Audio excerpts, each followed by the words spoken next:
Would you like to tell me what you think of when you think of catfishing? I think of someone pretending to be someone else online deliberately, probably because they're afraid to tell the person who they are, or they're engaged in that mystical fantasy and want to actively deceive someone. So that's pretty much it.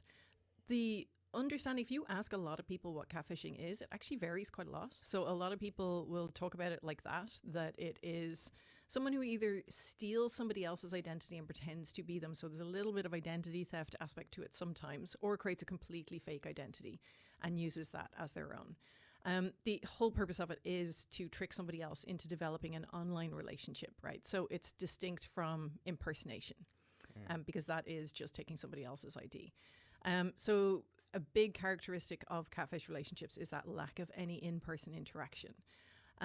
But people do have varying different ways that they think about catfishing. So a lot of people describe it as using highly filtered images over photoshopped images, lying about their weight, showing up on a date after having a particular online dating profile and not looking quite like who they are. So we had an example of that in the online dating episode where someone was like, they weren't quite as attractive as they appeared.